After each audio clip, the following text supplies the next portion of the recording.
What's up, everybody? Welcome back to more podiums. Today we're gonna see how close we can get our TrakRacer TR8 Pro FOV and sim config setup to a real Porsche GT4.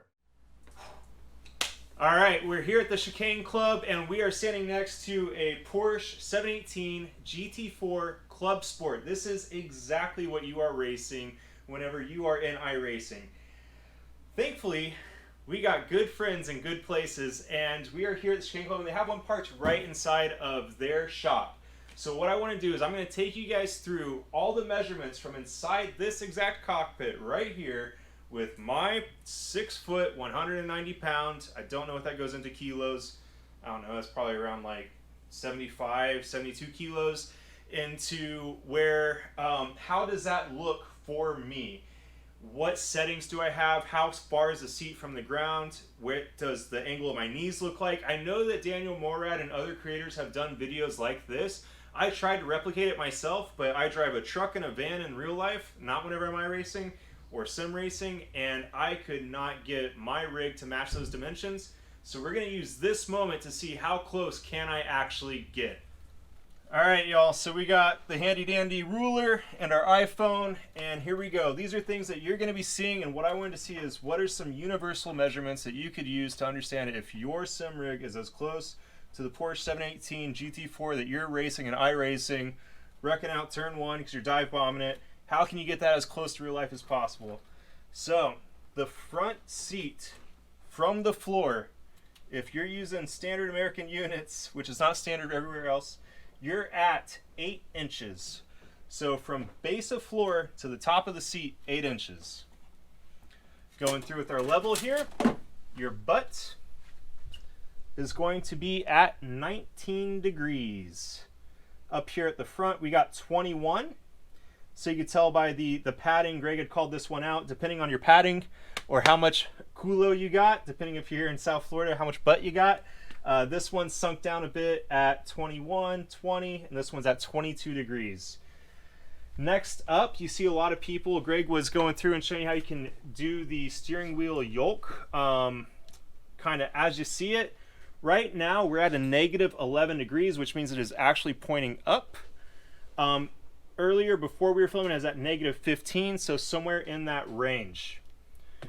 Another thing too that we're seeing, or that I've heard the comments, I hear you guys, whenever you guys comment on my videos, I actually do read them all, is that my pedals are all out of sorts and jacked up. The difference of the length between the accelerator and the brake pedal, the skinny pedal on the right, that's the danger pedal, is roughly 2.5 inches. So we got our crash test dummy. No, I'm just kidding. Actually, if you want to introduce yourself, Greg, go right ahead. Hey guys, it's Greg DeGeorgis. I'm the CEO and founder here at the Chicane Club. Awesome. So we got him inside of the Porsche, and we figured this would actually be best for you guys to understand what does it look like to be into the Porsche GT4. So, what we have here, Greg, you want to give him a shout out in regards to wrist placement, and what does that look like? Yeah, so a lot of the ergonomics are really important here for when it comes to driver performance. Naturally, all of us are different heights, sizes. I happen to be very on the tall side. I'm 2 inches taller than even TJ is. I'm 6'3", so I got my seat back pretty far.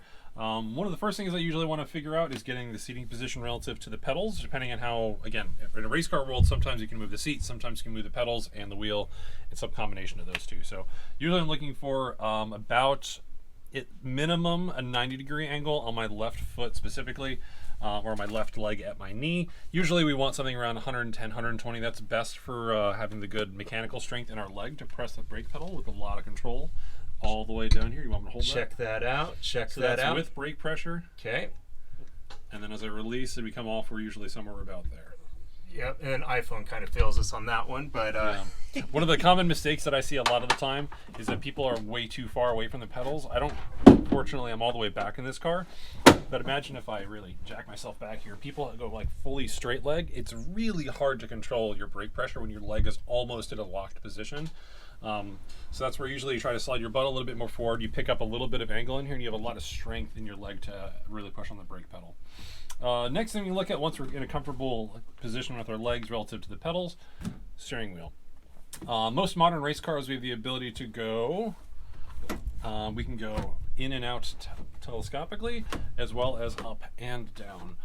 Usually what I'm looking for in length first is that if you put your arms straight out, usually the steering wheel should land right where you can see very nicely. You line up exactly where a wristwatch or a bracelet would land. Some people like it really close to that. That's a little too close for me in my personal opinion. And then you get a lot of other people who put them all the way out. This is still, can't go far enough out.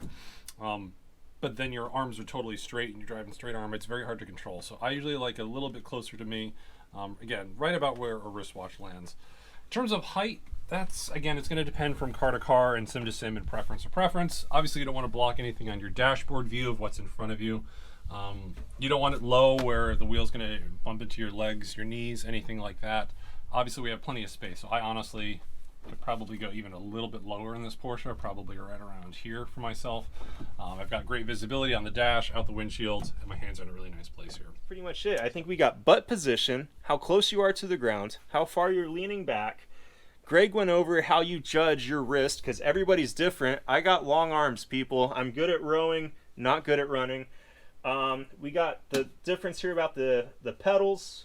I think we've covered a majority of the stuff that you guys have called out with my rig being jacked up over the past year in our videos. So what I'm going to do is I'm going to actually take you guys in here real quick to go over what does the FOV look like. And from there, let's go back home and see how close we get our TrakRacer to match this setup right here. So, foot goes in, and then you hold the roll cage somewhere in here. That's the secret sauce, my friends. Now you have to not ding somebody else's car door and wiggle your way in and not mess up their expensive toys. Oh, claustrophobia is real.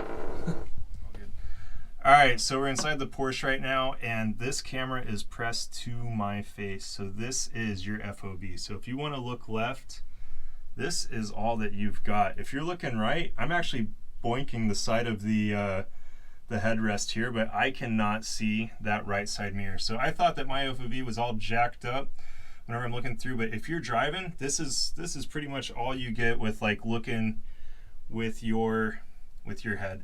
So as we're jumping in, as you guys see inside of iRacing, you get the startup right whenever we're jumping in, getting into the pits. You go on and you're ready to rock. So iRacing is absolutely nailed whenever it comes to your FOV being extremely limited. This is all that you're seeing. I mean, I could really see if I had a helmet on right now and I'm looking at that front right, I'm seeing maybe if another car is about a little bit forward of my mirror where that mannequin's at. That's all that I'm seeing without really turning my head, looking through the turn as you hear people call out. I'm not seeing that right side mirror. Absolutely not.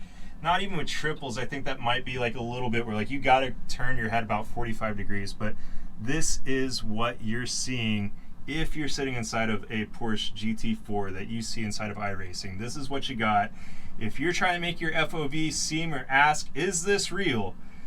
This right here is what you get to look at.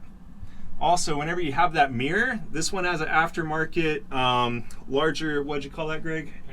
Panoramic, that's right, just like the camera. Mirror up here. What I'm seeing right now, actually looking through it, I might be able to see a bit more of what's going on my right-hand side. So I'm actually, it's once again, it's just like real iRacing, where you're actually using your upper mirror more to see what's going on to the right of you than you are that right side mirror, and maybe your left side mirror if we're getting that. So yeah, thanks, Greg. I mean, you got to give it a quick view, but I mean, that's all you got. You can't even see the Greg standing right there. What if he was a car right now? You don't even know what he's doing. So yeah, that's all stuff that you're gonna have to deal with. If you guys want to know and try to make your TrakRacer as close to real as possible, use this to understand that the GoPro is pressed to my face right now and is well within like my own eyesight, that this is all you got. So if you think it's hard, or if it gives you new respect for the guys that are driving it, this is what you got. All right, a few days have passed. We're back at the house, back in the lab again. And I think that we got our rig as close as possible to the way that Greg and myself had looked at the Porsche.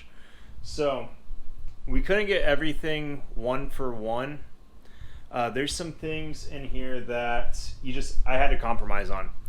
So the TRAKRACER frame as a whole sits higher up than the Porsche did, especially when it came to the base. What I had to do with my seat configuration to get it to match that 21° of incline was set the back screw at the middle and then the front screw at 3 down from the top. That gave me the within a few degrees exact lean that was in the Porsche. Next up, the reason why I didn't bottom out the seat is because the wheel is at its lowest setting in regards to height. So this is as low as it's going to go. What I did to get, I think I'm at roughly 13 to 16 angle here, is that I did the set screw for the angle at 1, I guess you'd say that at index 1. But this is as low as it will go. It only goes higher from here. So to compromise with the seat height and the steering wheel so that my arms weren't too high up, I also moved my pedals to be 4 from the bottom. So we're going to be 4 from the bottom, and that gave me within 5 degrees of the leg angle, but everybody has their own preference. Another thing that I did is I lowered the monitor to the bottom of the second rungs.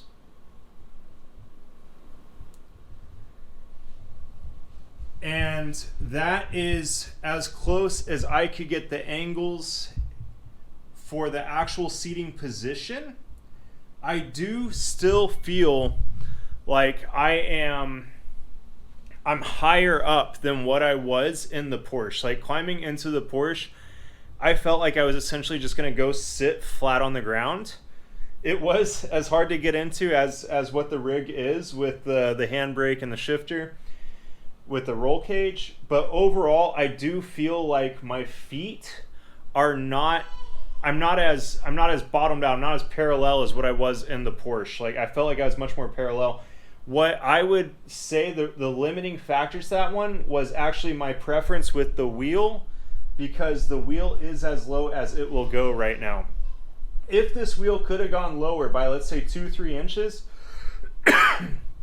I think I could have nailed it in regards to getting the TR8 TRAKRACER Pro as close to the Porsche GT4 as I possibly could. It would have been close. It would have been close. Maybe with about 2 or 3 inches of difference, but overall close. So I'd say it got a B, a C to a B minus in regards to being able to match the Porsche with it. Let's go in and check out my FOV settings and how close I got the FOV of iRacing to what we saw inside of the Porsche. All right, so here is as close as I can get with the GoPro and the FOV. So I'm running the Samsung G9 49 ultra wide. You can see the height of this is not matching up with the FOV that we had, but overall the actual FOV settings are extremely close to what we saw in the Porsche. Identical dash display, not being able to see that right side mirror without using the glance, left and right. Once again, you can't see anybody to your left, and if you want to look right, you need to actually do a full glance or get triples. So that is what the FOV settings, or that is what the FOV is like. That's as close as we got it. In regards to looking at the actual settings themselves, I am using one curved with 1,000mm radius, using a 3 scene projection. Viewing distance has this as nearly 26 inches away with the FOV of 121. From there, I did adjust the height and then increased the view in which I was seeing to get the overall FOV. I hope this helped you guys with understanding how close I could get my TrakRacer to the Porsche GT4 that you're racing in iRacing as compared to real life. Not many people have the opportunity to be able to go to a place with somebody that they know, to be able to get into one of these cars and play around and be able to do a low quality YouTube video like this and be able to share the results and experience with you guys. So I hope this helped you guys. I would say overall it's a B-. It was really enlightening to see just how claustrophobic and how low to the ground you really are whenever you're getting into these race cars. So overall, extremely cool scenario. I hope that this helped you guys, and I hope to see you guys on the grid.